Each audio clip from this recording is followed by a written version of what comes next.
and welcome to another episode of Chronic Contemplations with one of your fabulous hosts, Josh, and your other one, Michael. How the hell are you doing, my friend?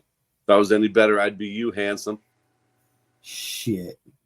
You're going to make me blush over here, man. Stop it. It's what I do. How are you, brother? Been a good week? Ooh, it's let's see, it's Tuesday. We skipped last week. It was a good weekend. I had a good weekend. Decent weekend from what I remember. Again, this is Chronic Contemplation, so we are stoners. So some days are kind of foggy or smoky. Well put, sir. Well put. Mm-hmm. Oh man, Nailed the intro. I keep calling it conversation. I'm a moron. No, you are a professional idiot, sir. The Same professional idiot. Yeah. So all the same. There's something I wanted to before I did bring a topic. It's a topic that's been discussed for ages, and it's nothing new. It's nothing wowing in your face.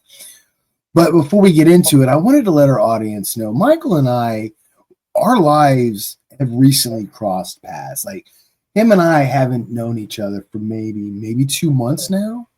Maybe. If that. Yeah, maybe 2 months.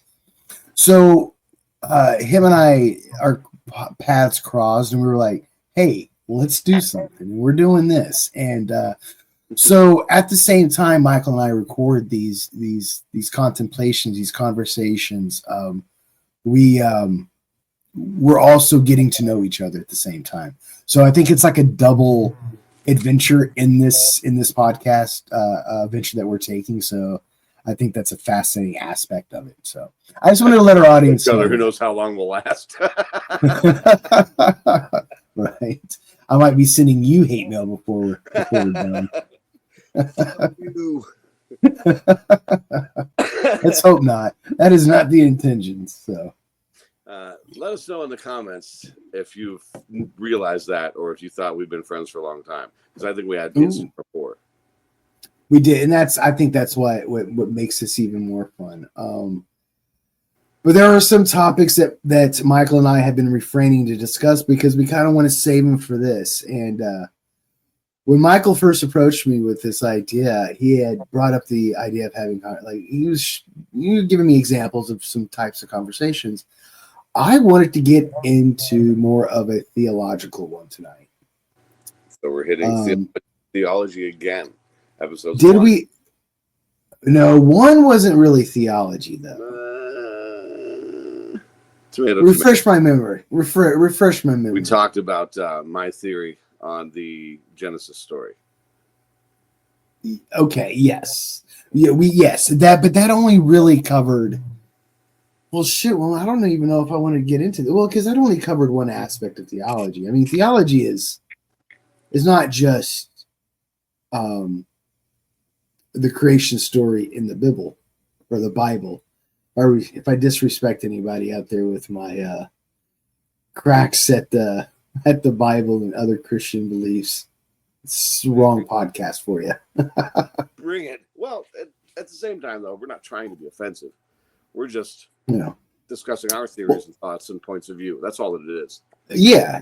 Well, I mean, I've not always had the philosophy of this, but as I've gotten older, I've come to realize that beliefs don't necessarily have to be respected. I mean, I respect people's entitlement to have those beliefs and their rights to have those beliefs, but the beliefs themselves, they don't necessarily need to be respected at all. But with that being said, okay, so I'm almost 100% that you're not a Christian. But sir, do you have any theological beliefs? Do you don't believe in any?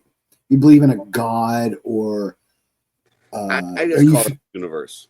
The universe provides, kind of like the alien Mute Message from Down Under. If you never read that, check that out. Mute Message Down Under. The universe provides. Can you give us give me a short little plot? So this lady, she's an author. She's approached by a very reclusive tribe in Australia. They take her on walkabout. she has to leave all of her belongings behind, except for the shoes on her feet and the clothes on her back. No purse, no card, no phone, no anything. And they take her on like a 2.5, 3 month trek across the outback. And they show her their ways and what they do. And without putting too much of it out in the open, they do things that we don't do. And it works repeatedly. And they, as a tribe, have decided to stop procreating because they feel like, our time here is over. We've taught what we can teach. We're giving you the message. You pass it on. Now, it's been touted as it's been touted as a fiction tale. Apparently, she wasn't allowed to say any of this happened for sure, where it happened exactly, out of respect for their, secrets and beliefs, because they are a very reclusive tribe of indigenous folks down in Australia. So that's the bottom basics of it all. But they teach her their way, and their way is nothing like our way, the rat race way. Yet, the universe provides. Okay. All right. It's a good read. It's a short read, and if you don't read, I personally can't read. If I start reading, I just get sleepy. I don't care how interested I am in the topic. I get sleepy. But I can listen to Audible, and I do that. Yeah. Books on Audible. In fact, if I have that on Audible, I'll give you my sign, and you can just listen to it for free off me. I'm the opposite. Like, I can read and I'll stay awake. Like, I'll get like enthralled into a book if it's good. If it's a good story, like a fictional story, I would rather read fiction than nonfiction. You're right. You know what? Yeah, nonfiction does make me fall asleep when I read it. The fictional stories, if they're good. But all audiobooks, I will fall asleep. And then in the first 5 minutes, I will fall asleep. Gotcha. Sometimes I will audiobook a book before I actually want to read it, just to see if it's like, if I understand the context, if I need to read it. Some people's philosophies are based off other foundational philosophies, and it's like, do I need to get into the nitty gritty of this? Or if it's based off Kant or something like that, it's like, do I really need to, so something along those lines. But to circle back, the universe provides. You know what that's coincidentally sort of also a thing in a movie. I know this isn't movie talk, but in more philosophy, but sort of like dudism. If everybody out there in the audience is familiar with the Big Lebowski, universe provides. The dude provides, or the universe provides. It's sort of kind of like I don't want to say it's nihilistic in because I've heard of it before, but I think there is an essence of nihilism there. There's no what's that word I'm looking for? Purpose in the universe. That's a good question, Mike. Do you believe you're born with a purpose? Do you think the universe provides you a purpose? Or where do you derive your purpose from? My purpose came to me the first time I went on stage. Knowing that feeling, knowing what I was able to do first time out, which wasn't kill or anything like that. I wasn't an instant superstar, but I got laughs and I loved doing it. It filled me inside, and it made me realize I can potentially have a career improving the mood of others, like just enhancing their joy. And that is 100% my purpose. I had to find my purpose. My purpose wasn't necessarily handed to me. But once I was there, I know for sure I was put on this earth by whatever force. It's the force of randomness. Who knows? I don't know. That's the thing about these kind of conversations. I don't know, and you don't know. We just have what we think and what we believe and what we feel. And my feeling is that I am supposed to be on stage entertaining people, or on a platform like this, hopefully entertaining people. That's what I do. What I love to do. It brings me my fulfillment. So it's like a symbiotic. So you found your purpose. I believe I have. Yes. 100%. Yeah. It wasn't. In other words, I guess my initial question was getting at, and you answered it perfectly. Is do you think our purpose as a being is derived from ourselves innerly, like you just described, or what some people will feel like it's this thing that we're innately born with, that a God gives us, or the universe gives us, or that God-given or parents give us, or society gives us, or etc. So where you find your purpose is a multifaceted thing, I think. Like I said, did I find it? I mean, was I talked into it? Because that particular night I went on stage the first time, I was basically called out by a couple of friends of mine that were tired of me talking about wanting to do it. Like, fuck it, tonight's the night, let's go, or shut up about it forever. So they kind of put me on the burner, on the hot seat right then and there. So we all drove over to Cuyahoga Falls, and I did my first comedy set. Was it just like open night mic?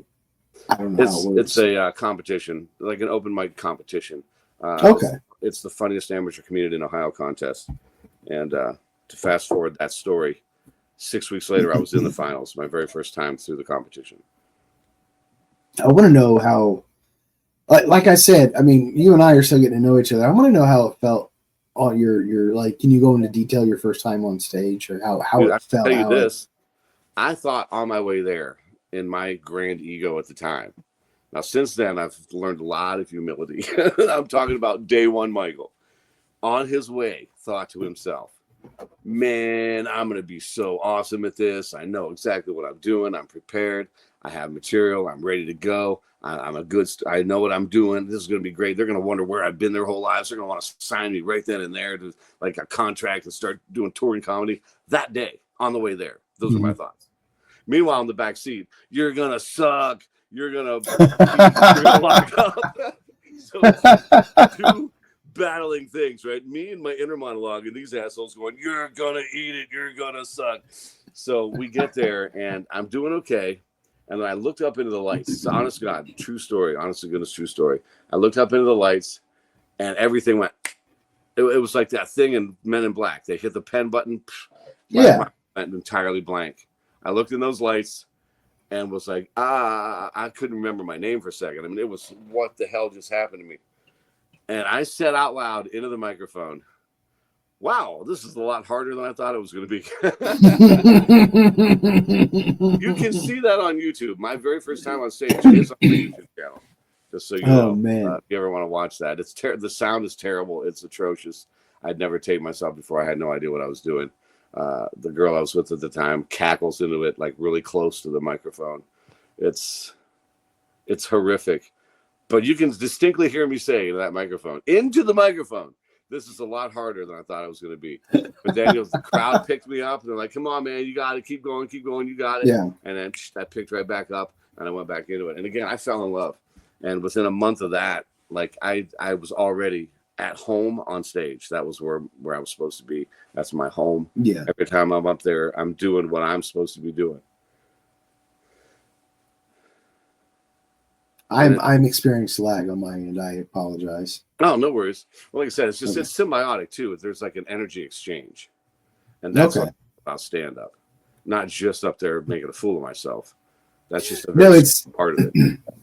It sounded like, in contrast from the ride there to the moment you got into on the stage, to you looking up the lights and realizing, holy fuck, I'm a human. What have I got myself into?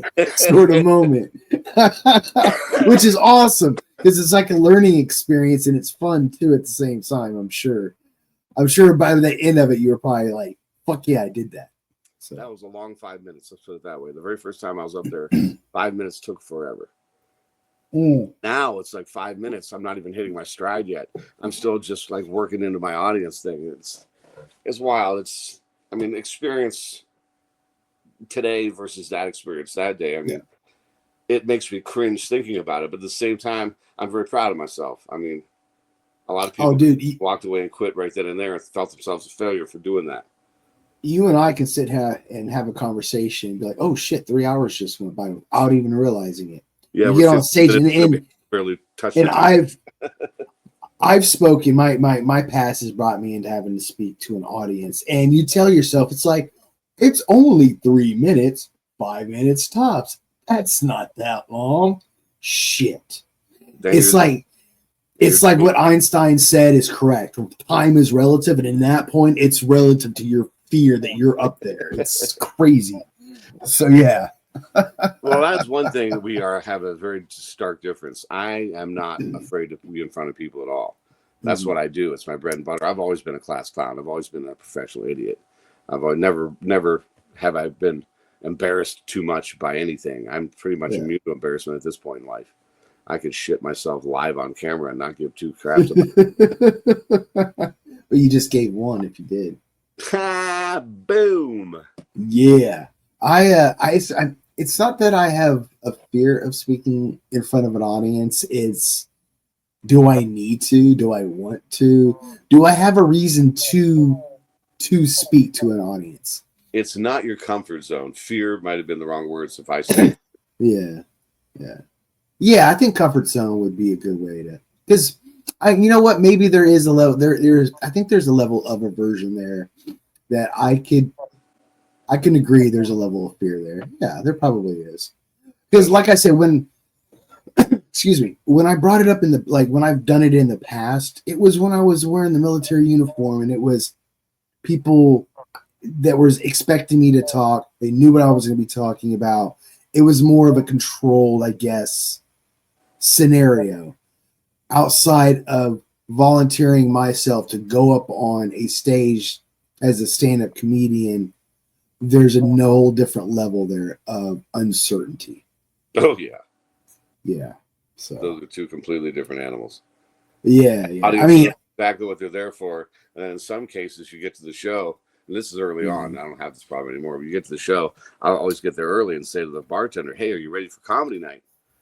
And then sometimes they look at you quizzically, and then they'll ask, "It's comedy night?" And then you're in for a shit show. Because if the fucking staff doesn't know it's comedy night, the fucking patrons don't know it's comedy night. Next thing you know, you're doing spontaneous comedy for a crowd that's not expecting comedy. Yeah, a friend of mine, an acquaintance of yours, and a mutual friend actually, on our other network. Him and I had a similar situation. Him and I had a streaming gig from a local venue, and nobody knew it was going on. And it made it awkward because online, it was an online streaming event / live streaming event for the audience. It was a costume party. It was Halloween and etc. Like, the owners of this establishment didn't really advertise it, so nobody fucking knew. A couple patrons, whatever you call the people who come into a bar and order food and drink, customers.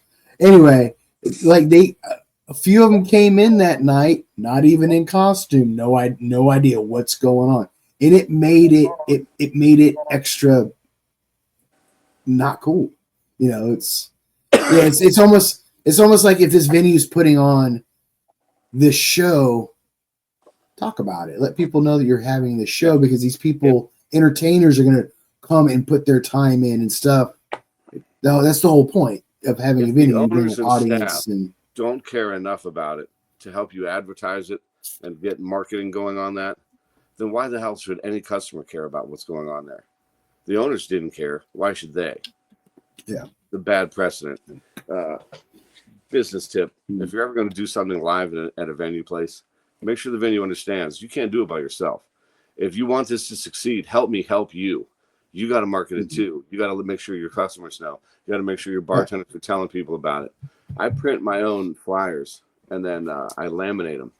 I got a laminator because it's so goddamn expensive to laminate. $2 a friggin' page nowadays to laminate something. Isn't that nuts? Oh, damn. So yeah, $2 a page, dude. Crazy town. So I just laminated myself here while Sue laminated some. She is the office. She is the office of Michael Company for Enterprises. And it's her favorite line. That's what she said too. Wrong. The office. I'm sorry. Bad joke. That's why I'm not. I'll just take the things up. I'll hang them myself all over the venue. I put one up over each urinal, so while you're pissing, you got something to read. That's my show. While you're taking a dump, you got something to read. It's right on the door. Boom. My show. Yeah. Face level in the John. So you got something to read, about my show. And then instead, I'll put like a dozen of those out across the bar for placemats because they're laminated. They can just wipe them off. They're permanent. They're double-sided. I give them a few to stuff their menus with to make sure everybody who goes in there, sits down and gets a bite to eat, knows, hey, there's a show coming. Yeah. So I make them so simple to help me that it's not a big deal. Like I have fillers like in the like the beverage tray thing. I don't know what it would be called exactly. It's got like the napkins in it. Sometimes there's, coasters in it, straws. Yeah. And then it's a bar caddy. The bar caddy, sure. Well, there's several of those throughout the bar too, and I got one of my Thursday night trivia night things in every single one of those. So I'm getting 7 days a week optability on all my fucking events that I do in that particular place. So they don't really have to do anything anymore. They just have to be ready to share the events and stuff on Facebook, and at that point, I've done all the work. But I made it to where it can't fail. And that right there, you just said it. You don't have access to their marketing avenues, their social media, and etc. And that's where I think sometimes the venue themselves slack. Not always. Not always. That's why you got to remind them if you're ever in there doing like a live thing. And that wasn't just a tip for you. Something we're thinking about doing the trivia thing. But anybody out there who's thinking about doing some kind of a live in tavern event of any kind, make sure that they help you advertise it, or you do all the advertising for them and just pace that place. Any girl who's going to take a pee sitting down should have a flyer sitting in front of her to read while she's doing that. You don't always make it to your phone first. If you got something to read, you might not get to your phone. Boom. Oh, that sounds like fun. Click, take a picture. Oh, what's that? My logo has QR code on it. Scan me for a good time. That's right. Or scan him for a good time, not me. For a good time scan. Yeah. Oh man, I opened this up with, what God do you believe in? And it turns into advertising in bathroom stalls. No, I like it. That's why this is what stoners do. This is why it's a chronic contemplation. The chronics out there are contemplating, what the fuck are we listening to? These two guys are on a tangent and a half. Yeah. Well, I'd like to know how people like. All right, so that's part of the magic. Just like a little backstory, me, dude. Like I haven't had a supernatural belief in at least over 2 decades, probably creeping up on the 3 decades. Like nothing at all. Like I don't. If it's something that's quote unquote outside the natural world, it's not a belief I hold. A lot of stuff I deconstructed and got rid of. Yeah, go ahead. Yeah. Sorry. Your finger's up. I feel like you're asking me like, is it my turn or are you paused? Do you need to reset? I'm losing like the last probably 2 minutes of conversation. Do you need to reset or do I? Oh. You keep going in and out and I heard nothing. You said, here's where I'm. So where I'm coming from is like, so the last 2 decades, almost creeping up on 3 decades, I haven't had a supernatural belief. None of that. Like none of that stuff is anything that influenced my day-to-day thought patterns. And you're somebody you're as old as I am, and I've noticed that as I'm creeping 250 and you're already over that hump, that the world starts to make sense. Not sense, but you come to different conclusions, or you're more mature about the positions you hold based on your almost 50 years of being on this planet and everything you've learned and your experiences and beliefs and all that stuff. And it's interesting to talk to people and find out where they ended up now, if that makes sense. And I think a lot of the things that we believe in when it comes to theology, politics, religion, I know is adjacent to theology, but philosophy, values, virtues, and etc. All these things make us up. And as we've traversed through our lives, and we're about that 50 or over that 50-year mark, I think that's when these conversations really start to get interesting amongst people. So that's I think people, not for everybody. No, not for everybody. To learn their way through life. Yeah. Oh yeah. Something I've come to realize recently in my life that I can't honestly say, and I think we touched on it earlier. Nobody, and even the smartest people in the world will tell you this. They don't know everything. They're not 100% on anything they do know. Any honest intellectual will tell you that. Who was it? Plato, who said the man who knows he knows nothing is the wisest man there is. There's something like that. Yeah. I don't know if it was Plato, but I've heard similar quips like that. Yeah. Then you can kind of, it's kind of like not the foundation, but if you're familiar with the Dunning-Kruger experiment, it's something interesting to be aware of. Break it down. In a modern society. Basically, the dumber someone is, the more they think they know. The smarter person is. They realize the more they know, the less they actually know. It's like this. It's this spectrum. But yeah, so. And oftentimes I'll joke when I'm talking to someone, I'll think to my mind, wow, this guy got a gold star for the Dunning-Kruger effect. He's over here talking physics and he was a high school dropout. Wow.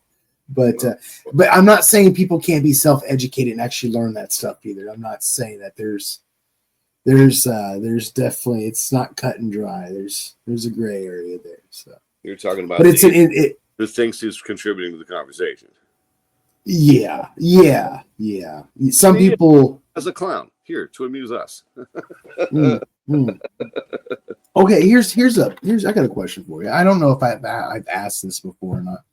I might need to start going back and listening to episodes so I don't inadvertently ask the same questions again. Stoner brain. What were we just talking about? Son of a bitch. Speaking of which, Dunning-Kruger. I was moving on, but I was going to move on from providing fun to the conversation by being so dumb. Oh, I know what I was going to ask. What is your opinion on the idea of all opinions or ideas being equal? No. Agreed. The world is flat. It's not equal to anything but the most base foolishness. The most base foolishness. Mm-hmm. The earth is flat, has no business being in any kind of scientific conversation at all. It shouldn't be on the news. It shouldn't be anywhere. It should be in a trash bin somewhere. With a bunch of people pointing and laughing as that dude packs up his desk and leaves. That's just my opinion on that opinion. I love that opinion, actually. No. I do. I 100% agree. And you know what? I would have used the idea of flat Earth too. Fucking flirfs, man. No, because that is absolutely one of the most, I think, easy example to point to when you come across somebody who has the idea that all ideas are on an equal setting and they're all on the table for discussion. And then you bring up flat Earth and they go, well, except for that one. Yeah. So, yeah, it's a great one. Absolutely. Birds aren't real. Did you catch that one? Birds aren't real. Oh, yes. The best I've heard of all time. That like the owl species of these fake birds, or like the surveillance ones, or some That's shit. Right. I've heard some cuckoo. All the birds were replaced with robotic drones. And that dude on a troll got a following and actually fucking played the role for a while. And they just couldn't take it anymore. It was like, guys, I was just fucking with you the whole time. Oh, no way. Yeah. He's walked it back. He's finally admitted it was just a goof. But that is hilarious. That ended up being a following.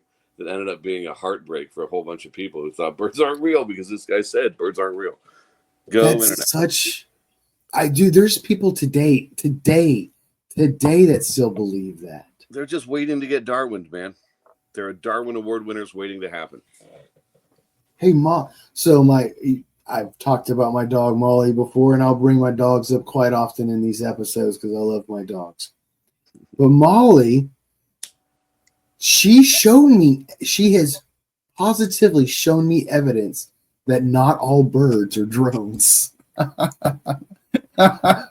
From eggs to all the way up to the adults.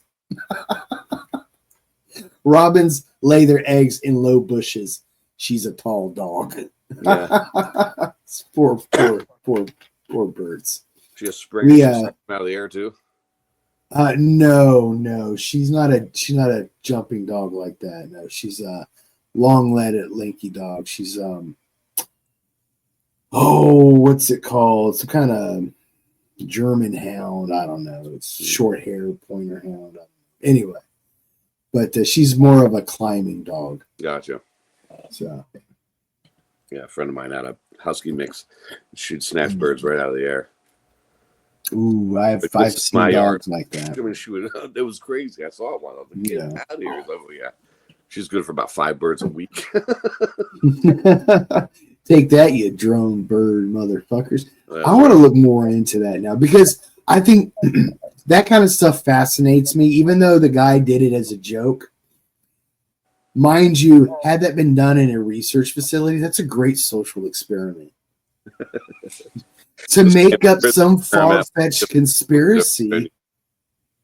Yeah. It's nuts. Now I'm starting to think of one to make up. Yeah, no doubt. Come up with a really good conspiracy, flesh it out a little bit, put the flimsiest detail into it, and then watch it run. And then start selling merchandise. That's called exploitation, and I will never do that, sir. Think about the good we could do with that money from those dum-dums. P.T. Barnum, those suckers. There's one born every minute. Would it be ethical to con stupid people if you took that money and invested it into education or some other worthwhile project? Well, I mean, I think education just kind of adds to the rub. But yeah. But yeah, like healthcare, something positive. I mean, is it ethical to exploit people for something positive in the world? I don't know.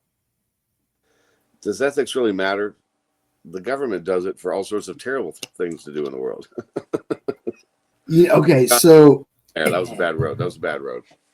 No. I mean, that there is, when it comes to stuff like that, there is this thought or this idea that when it comes to morals or ethics, that because they're subjective, they don't really exist. So fuck them. I mean, there's people that would look at my question and go, no, there's absolutely nothing wrong with that. And then there's people feel like you got to step on somebody to get ahead.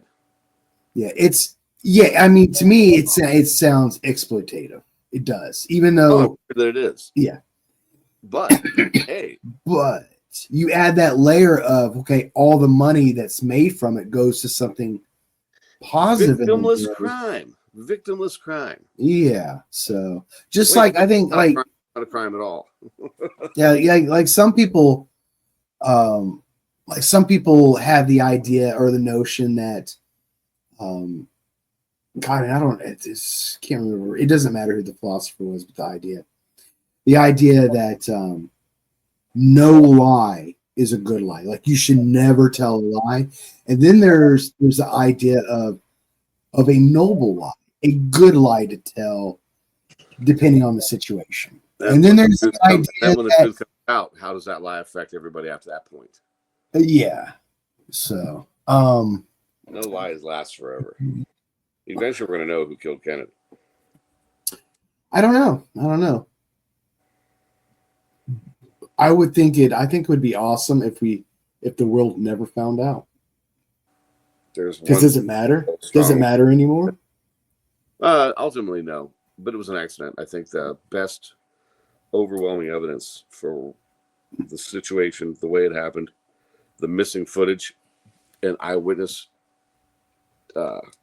testimony to that missing footage all explains it away to a complete and total accident. The first shots from above, yes, real. Lee Harvey Oswald or whoever was in that window, I won't say one way or the other, did shoot. Mm-hmm. The grassy knoll guy is kind of an invention because of where that second shot came, or the third shot came from. And that was the back seat of the lead car. One of the agents jumping around, his gun went off, and that's the bullet that actually killed Kennedy. So you think the actual assassin missed, but he died accidentally because somebody's fuck up, and they just played it off as the assassination. But there was the magic bullet that like entered 3 times or whatever. That bullet came from a completely different source, and it was the lead car. Yeah. There's a lot of strong evidence to support that, especially the fact that there are conflicting reports on whether there was a high-powered gun in the front car or not. It was protocol to have one. They claimed they didn't. Beforehand, they were talking about it. Afterhand, there was no talk of the gun anymore. It was not there. It was an accident. One of his own secret service detail accidentally shot him. It was completely accidental, and that's something they don't want. They don't want the world to know that his own fucking detail shot him fatally in the middle of a assassination attempt. It just kind of leans into the goddamn conspiracy again. One, I think by now that would be something I think modern citizens would be like, really? Y'all covered that up, you dummies, by this point? 2, this is why I'm glad, I hope that it never comes out. Because the Kennedy conspiracy, although a tragedy when anybody dies in any sort of circumstance like that, it creates, to me, it's one of those safe conspiracies that you can't hate your friend over. You know what I mean? It's no flat. Like, thank you. It's no flat Earth. So it's a neutral conspiracy theory. Since we're on the topic of Kennedy, can I drop one of my unpopular opinions on you? Yeah, go for it. The Kennedy administration is the beginning of the end of this country. It wasn't Camelot. It was a complete changeover of the way that the cabinet was built and set up, what sectors they came from. And that's when America started running more as a business and looking at us as numbers. And the government just stopped caring as much. Kennedy was the beginning of the end of this country. What year was he president? 60. He was in the 60, and he was assassinated November 63. So he was inaugurated January 61. Yeah. I'm just like trying to like not remember with it because I was born in 77. Of course, I wasn't there, but like going through what I've learned historically, you know, the civil rights movement was huge at that point in time too.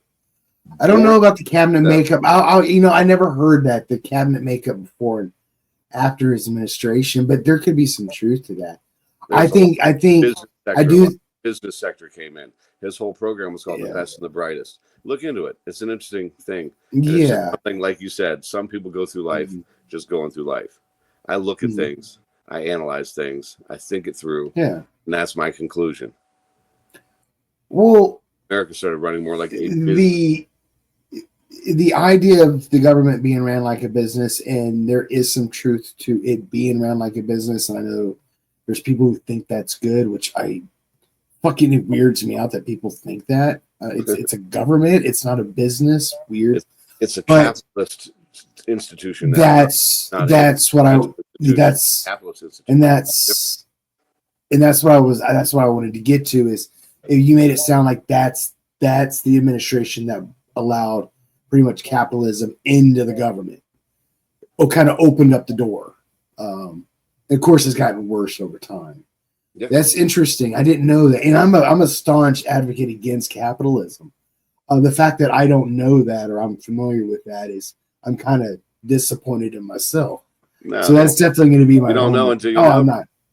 I'm not disappointed. Isn't like, oh, I'm so sad now. I'm depressed. It's more like I'm a joke. Sometimes my joke are just monotoned, you know. So, but or self-deprecating.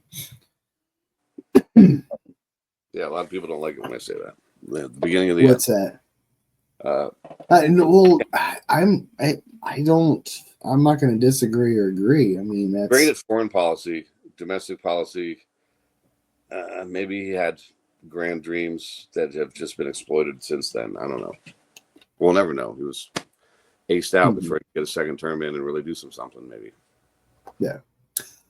I don't think this country's ever actually had a good president. I'm not saying every single one has been horrible, but not everyone's been perfect. Some are worse than the others. Some are better than the others. But I don't think this country, I think every modern president, God, back to at least World War II, every modern president after that probably is fucking guilty of a war crime in my book.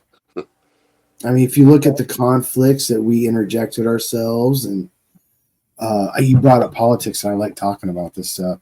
The way, we interject ourselves in other, our CIA and the crap they do, dissolving governments and installing dictators and etc. I think it's like Bush Jr. and the lies that administration pushed for attacking Iraq. Here's something interesting, Michael. Do you know what a conscientious objector is? Yes. Okay, explain it to me, because this is what I consider myself, but I've been told that I'm not that. I'm just a quote unquote coward. But what to you is a conscientious objector? Well, the textbook term would be someone who, for whatever reason, political, ideological, theological, they won't participate in a conflict because of that. They conscientiously object the conflict. It's a way to try to, I don't want to negative dodge the draft, avoid being drafted. Yeah.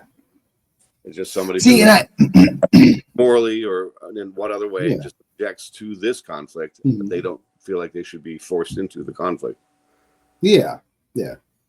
I think this is a good platform. This isn't a story I share a whole lot because it has caused static in my life in the past. But okay, so I was active duty Air Force. I think I told you. I got out in 2011. I joined in 97. So I was in for 14 and a half years. And a lot of people ask me, well, Josh, why didn't you just finish the last 5.5 and get your retirement at 20?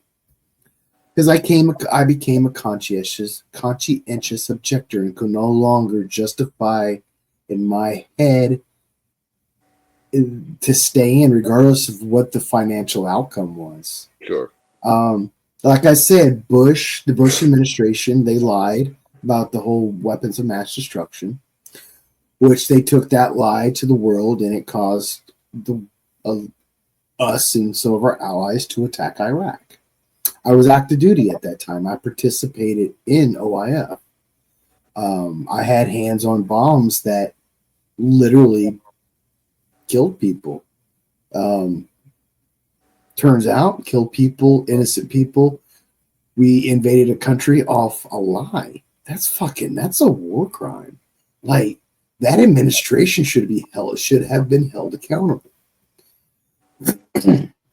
Mind you, I was still enlisted. My enlistment to re-enlist didn't come up until 2011. This was during the Bush Jr. administration that the OIF first initially happened. We roll into Obama's administration. Again, I'm still on the hook until 2011. Obama does this whole let's move forward, and it pissed me off. Here I am thinking that somebody's going to hold our own person or people in our country responsible for a war crime that we did. Show some integrity. The commander in chief, the man I'm supposed to salute as my biggest boss as an active duty military person. Nope, let's move forward. We're not going to hold anybody accountable. That moment that happened, that was like 2008. that moment, I started thinking, I was like, I don't know what I'm doing anymore. Like, why am I participating in this? Like, the whole idea of being in the military, the United States military, to defend the Constitution. And not only did we ignore the Constitution and invade a country that was sovereign and we had no right to do it, the next guy comes in that everybody, he's like, hope, hope, hope. And he goes, we're not going to hold anybody accountable. We're going to move forward. Innocent people died, like fucking children, man. It's so weird. It bugs me. And then we have people in this country at the same time that will vote whoever and go, I hope they'll hold murderers and rapists accountable. It's like, but you're okay with not holding Bush account? I'm so confused. So anyway, 2011 popped up, and I was like, I'm done. Got out. You got disenfranchised. I didn't re-enlist because you were sold hope and change, but you were given more of the same. No, I wasn't sold the hope and change. That really wasn't my point. It wasn't what I was sold. It was what was being sold in order to win an election, and then saying something like that after he wins the election. I'm like, well, where's the change? Yeah. Like, where was the change?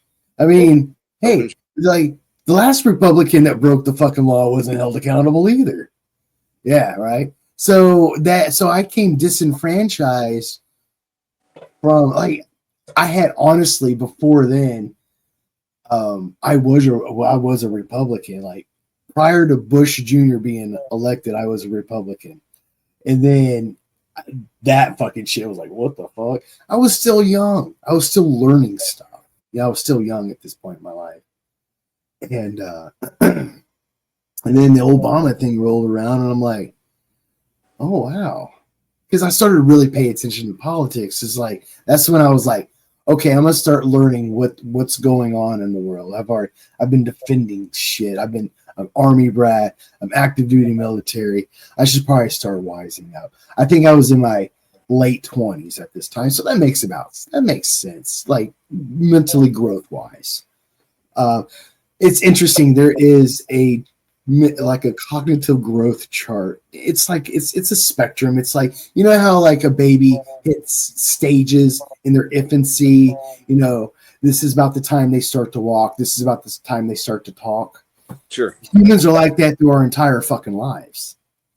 There's our learning period. There's our applying and learning and gaining experience, and then there's the more understanding, and then there's our teaching moments. And it's anyway. Where was I going? God, I got so distracted. I think I'm boring you. I'm waiting for you to get there. Oh man. Basically, that's how I became a conscientious objector. I was disenfranchised by the leadership and the government. And then I basically I abandoned all political parties at that point. So this was like in 2011. It was my last time I voted two-party. I haven't voted anything but a third party since. I feel that not voting at all doesn't say anything. It just is give up. And I think that voting third party at least says, hey, give me a better third party candidate. Give me a viable third party candidate. I mean, I'm tired of this shit.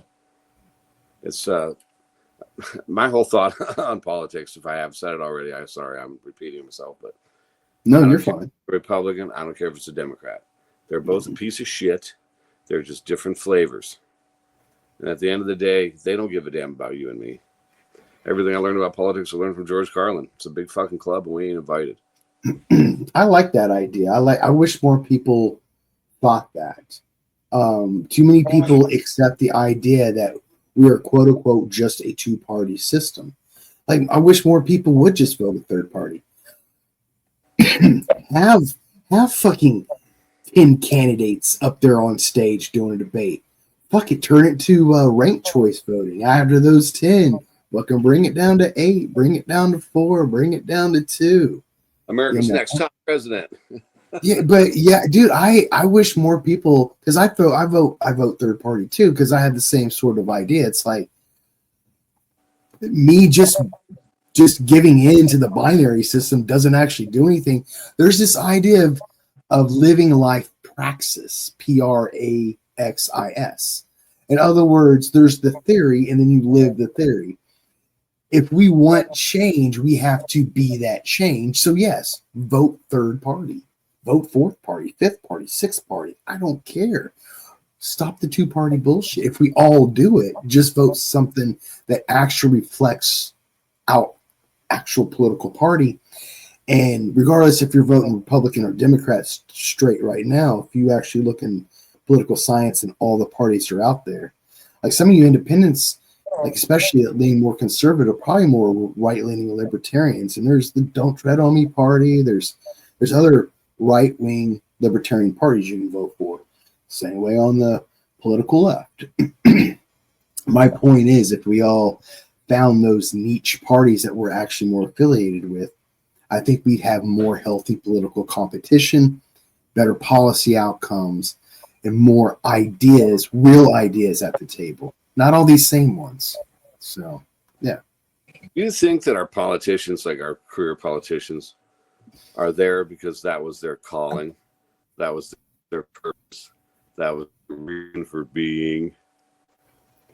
Bringing it back around. I know, I like that. I think it's a mixed bag. I think some of them probably stumbled into it, not thinking that's something they wanted to do. I think some of them were definitely born into it. Some of them were aspired into it. I think like AOC would be a good example of someone like that. And some of them probably don't even like it, to tell you the truth. But yeah, like you said, they're born into it. Yeah, I think it's a mixed bag.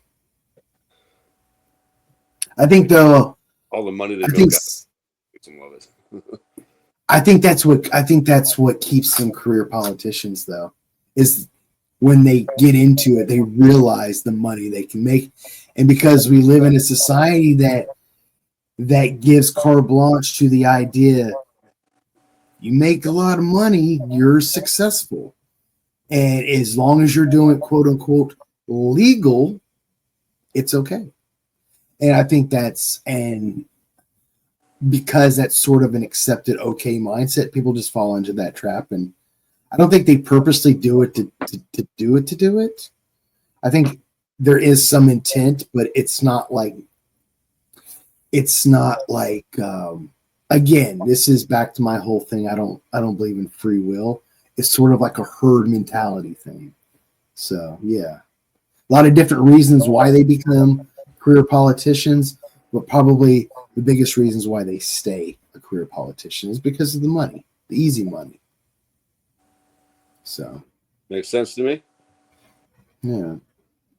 What about you? I almost ran for office. Yeah, interesting. Recently, actually, was what position? There was a opening in the state House of Representatives. The seat was running on. I was like, "What the hell? Why let him run unopposed?" I was contacted by some people, and I was almost at my signatures, and my vehicle got sabotaged. I had a bunch of people lined up to meet that day to get my last signatures in, and somebody loosened all my lug nuts. That is fucking nuts. I heard crazy shit like that happens in Ohio, man. I couldn't believe it. I personally thought I had no chance of winning at all. Yeah. I just didn't want him to run unopposed. No, I don't think any politician should ever run unopposed. Like, that's scary when that happens. And I know that happens a lot. And I'm thinking, that's who did I scare and how? I'm a nobody. No. Well, no, it was. I got a question. Do you mind if I ask you what your platform was? I didn't get a chance to have one. I didn't make it on the ballot. But it was going to be integrity, intelligence, common sense. I want to bring 3 things to an office that we haven't seen in a while. Ooh, common sense. Oh, buddy, you just hit one of my pet peeves. The appeal to common sense. We'll save it for another conversation. I was thinking, I was like, we're about approaching the end of the hour. I'm like, that'll be a juicy one for next week. Yeah, I like that. I'll yeah, do that one. Yeah, that's actually something. I was actually contemplating my whole position on that, reevaluating my position on that the other week. So I'll do that sometimes. You ever like reevaluate a position you hold just to see if you still hold that position? Like if like new information comes up, and you're like, wait a second, that kind of fits in with this other position I have. Yeah. Good. If something comes to mind or something comes to light, sure. No, yeah. It's not. Yeah, I'm malleable. I'm not rigid. Yeah. It's not like I was. And I don't break.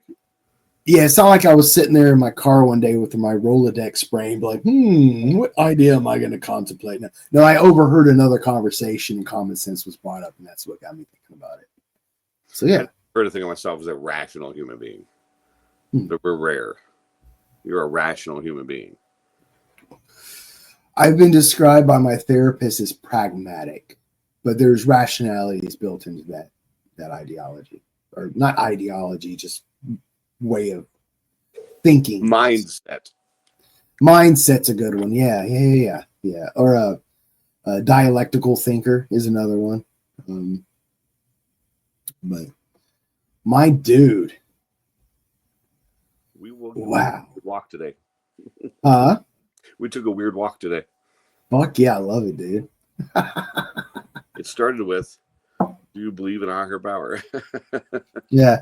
Well, see, that's the thing, man. That's the thing about these chronic contemplations. You get that chronic going, and it directs the it's behind the wheel, directing, driving the car.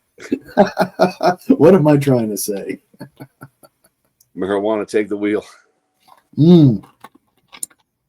Mary Jane, take the wheel, because Jesus is apparently real.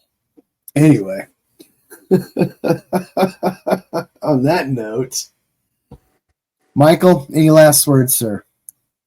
I'm not sure when this will drop. If you're in the Warren area, May 18th. It's a Sunday, May 18th from 2 p.m. to 6 p.m. Do me a favor. Stop in and see me at the Freeway Lanes, Warren, Ohio. Freeway Lanes is on Parkman Road. There's a benefit for a young man named Dom in Champion, Ohio. And he's really sick, and we're trying to raise some money for him and his family. Help alleviate some of these major Dr. pains. Come see me May 18th. It's a Sunday, 2 p.m. to 6 p.m. at Freeway Lanes in Warren, Ohio. Come out and check it out. It's for a really good cause. Dom's Fight is My Fight. Dom's Fight is My Fight on Facebook. Michael, the awesome thing about internet and editing magic is this will be out. This will drop this week, actually. Today's the 29th. This will drop for Friday. Michael, I wasn't sure how close I was to the event. Oh, you're good. So, Michael, send me all the information, and I will have it all in the description for everybody to go click a link. All right, man. Yeah. Good. So, thank you. Yeah, absolutely. Yeah. That's a good call. Dom's Fight is My Fight. It's going to be my last word for the next couple of weeks. Fair enough. Other than that, guys, it was like Michael said, it was a crazy walk today. I loved it. Thank you for joining us. And Josh, always a pleasure, man. What a fun time. It is. I suck at sign-offs. I'm always in a hurry. I don't know why. It's always a fun time, Michael. Always. You know what? Fuck it. We got a little bit of time. It's our show. Sue ain't home yet. Man, I went up to Ohio and I hung out with this cat last weekend prior, and had a fucking blast. So again, Michael, thank you for being in my life. Brother, it's my pleasure. My pleasure. My privilege. The universe has brought us together. The universe provides. I tuned into that show that one night to catch you in there making great comments. Yeah. This would have never happened. Fair enough. Fortuitous. Serendipity. See, the universe provides. The universe provides. That's a good sign out. The universe provides. See you next time, Josh. Later.